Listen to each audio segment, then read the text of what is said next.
dañuy fekk nguur gu toog ne man demande sociale laay satisfaire sama population dañoo xiif foog ma lijjanti ñu lekk. ñu ñëw ne ko non da nga war a defar ay tali. da nga war a defar ay route. changer ko priorité.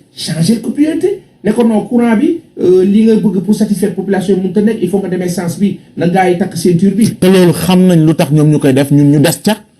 ok xam nga du ñàkk a xam. waaw moo tax ma ne la li lañ ñu récité loo. am na ci loo xam ne réalité changé na ko. léegi boo koy contextualiser ak li ñuy wax ni nag. ci li nga xam ne concerné na ay journalistes. oui. je veux dire comment par exemple suñu kilifa yooyu monsieur Coulibaly la professeur baal ma rek sa élève yi wax. ah déet faaw ñu waxtaan. parce que noonu la ñuy tuddee comment ils ont fait par exemple. pour bàyyi seen métier nekk ak état bi. comment ils ont fait. mais ku mel ne Abdou Latif Coulibaly déclaration publique la def ne à partir de maintenant nekkatuma. voilà taskatu xibaar. voilà am naa beneen. waaw léegi mu ngi nekk. schéma ak nguur bi. oui parce que léegi mu ngi ci nguur bi. oui. certainement tous les juristes magistrats et autres di dugg ci nguur gi dañu war a bàyyi seen métier ñoom tamit. am na corps bu ñu ko tere. non c'est dañuy waxtaan. soo ne magistrat. non dañuy waxtaan. waaw moo tax ma ne am na corps bu ñu tere. tu me diras la différence entre le magistrat et le journaliste. dans tous les cas bu ñuy wax loi. terewu ko ñii. mais tere na ko ñee. maintenant nag lu tax mu war kaa tere ñii terewu ko ñee. forcément xëy na seen champ d'action. oui est-ce que c'est en termes de métier. ou parce que waaw magistrat nga wax. waaw c'est vrai. magistrat. avocat. médecin. ak loolu ak ñeneen dañu am seen ay métiers di ko exercer.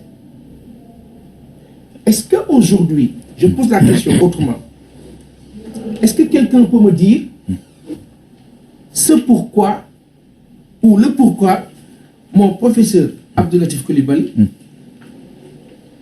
accepte le cas pour la RTS et le Soleil ou semble-t-il ou alors apparemment il n'en parle pas peut-être ou il peut pas en parler wala waxuti prof loolu moom dama la ko ñaan rek sa doom mooy wax yow ak sa élève parce que suñu bàyyi la mais est-ce que joxe exemple boobu parce que soo waxee da nga ma bëgg indi ni waaw ñii ñu ngi koy def rek ñu ni bu ñeexee def ko alors que ce n'est pas là la question et le débat parce que soo ma nee ah oui nii léegi RTS ak ñàngam ak Soleil ñu ngi koy def ñu bàyyi leen ko ñun tamit lu tax ñuy def ñuy ŋàññi kon nekkatuñu dans la légalité. waaw léegi dama ne ñu ngi ci leneen. oui. dama laa wax ne le contexte. yi évolue mooy changer lu bari. Facebook mu ngi jógee Facebook nekk Meta. waaye. am na lu tax. dañ ko jënd. waaw am na lu tax. réalité yi day évoluer. day changer. àdduna bi moo doxee noonu. mais on ne peut pas réinventer la roue. non ci bu ñu wax ci métier mi. loolu ala wax nga yàqu. réinventer la roue. roue bi moom doon na xam nga kañ nga doon. ba borom bi sàkkee. parce que toute création naît d'une autre création. léegi kon loolu ñu bëgg a wax fi mu ne nii que ni oui journaliste démb uute na ak journaliste tey mën nañoo engagé wu politique continuer di def nekk ci rédaction yi waaw amul mal amul. oui kenn tey moo fi nekk coow li di prétexte bi c'est Ahmed Aïdara. ah oui justement. Alors, puisqu'on parle de lui vous avez votre métier. Sur le principe am na ku ma laaj seen yëpp defe naa ne ma mais bu fekkee dañoo bind dara ci Ahmed comment il va faire. Ahmed luubal na wala nangam. ma ne que en fait la loi naturelle règle tous les problèmes parfois bis bu Ahmed taxawee. une revue de presse fépp ne Ahmed Aïdara dañ ko bett nangam wala dañ kaa jàpp nangam ñu nuyu ko presse fépp. mu ñëw taxaw moom revue de presse jéggi loolu keroog lay doon cuune keroog la revue de presse am di fay keroog la ko nit ñi di baax loolu benn aspect la parce que le principe. c'est la capacité à pouvoir donner l'info comme ni ñu ko stipuler simplement lan la journal bi bind li mu stipuler nee na Ahmed dafa fauté journal mu ngi nee na Ahmed Aïdara def na nangam waxuma ko de du samay wax journal bee ko wax c'est tellement simple day rehausser niveau wu nit ki da koy jox valeur ak crédibilité moo tax dans les entreprises de presse loolu yeggaguñ ci. non xaaral dans les entreprises de presse ñu nag keneen ak keneen dans les entreprises de presse am na ñu ko fi dund da ngay gis dara lu ñu bind lu concerné sa entreprise. oui.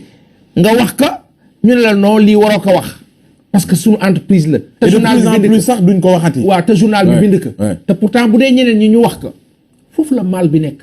alors que la norme c'est de le dire même bu dee ñun entreprise bi ñun la ñuy tudd dañ ko wax. gars yi nag loolu dañ ko xaw a réeree mbir foofu laay wax ne la li important mooy de pouvoir être dans la norme de la réalité info bi lii la nga joxe ko non beneen bi mooy Ahmed la revue de presse. da koy commenter te revue de presse warul yegg. elle est lue et commentée. revue de titre c'est un choix. Abdou Latif Coulibaly mooy wax ak yow ba léegi. ma ne. prof. professeur. dama ne. démb ci cas d'école waa Correct a le mérite de poser le débat. C'est vrai que ni c'est une équation très difficile à. xam nga j'aurais super aimé. oui. que Correct poser débat bi. xaw ma nag le fond du débat ak lañ fa waxtaanee. mais que Correct poser woon débat bi avant Ahmed Aïdara. depuis 2012 j'aurais super aimé Correct poser le débat. ne li xew RTS. ba opposant amatu fa accès. loolu la ñu war a waxtaane. ça aurait été génial.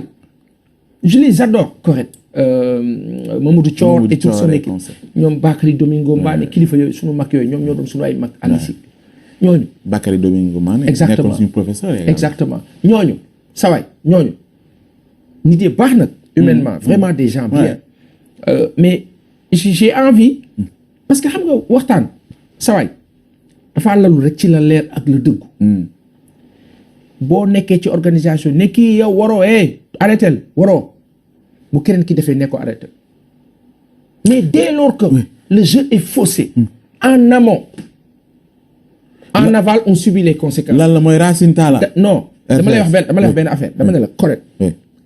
ba ci CNRA kii jiite CNRA du Babacar Diagne suñu kilifa bi suñu baay ba baax boobu.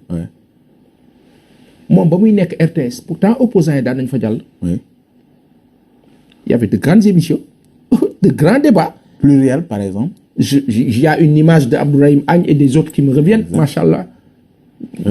Quand bien même on peut leur reprocher tout ce qu'on veut, mais il y avait du tact, il y avait de l'élégance, il y avait de la tenue, de la mesure.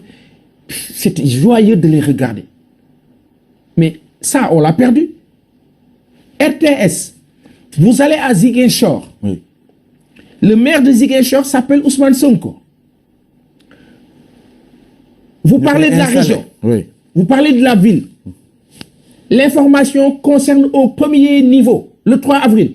Ousmane Sonko, qui est avec l'administration officielle, gouverneur et autres, les représentants de l'État. Vous voulez parler du 4 avril? 4 avril. Oui. Yow RTS le film tëb ne doo wane Ousmane Sonko. yeneen opposants yi nga ne doo leen wane. Le président de la République qui reçoit ou qui invite plutôt à l'aéroport les opposants. tous les leaders d'opposition ne leen kaay leen ñu célébrer sunu lions yi ñooñu ñëw ba foofu sur place RTS les agents n'ont rien fait mais vous vous arrangez pour que cette image bañ a feeñ benn yoon lañ leen gis mooy ba ñu nuyonteeg président là vous voulez montrer que le président voilà bi ko Ousmane Sonko di dénoncer les gens disent oui dafa bëri problème il avait raison c'est-à-dire que man xam nga fi mu ne nii ba ñëpp daal dina cappee teg na le waaye ñun danoo wax li nga xam ne moom lañ jàpp lii moo la dëgg l'attitude de la RTS depuis lustre je serais été bien correct ne hey lii xew RTS tegul fenn bala ñu wax waxi Ahmed nañu wax waxi RTS ba pare nañu wax waxi Soleil bee nga xam ni coow laa nga riir agent ya mer contre seen directeur général te ba tey ba sànq kenn déjjatiwu ko ñu ngi ko fa bàyyi yàlla na yàlla yokk suturaam suñu grand suñu mag suñu kilifa yaa xam ba yàlla na yàlla sàmm ko wéral ko yokk ko leeral yoonam barke alxuraan barke Seydina Muhammad sallallahu alayhi wa sallam waaye nag dëggay dëgg nag sa waay dëggay dëgg donc tey li Correct di def baax na di araftu di organiser di structurer di qu'on revienne à l'orthodoxie mais bala nga naan orthodoxie wax organisation bu baax li RTS di def teguñu ko fenn on n'en parle pas man ma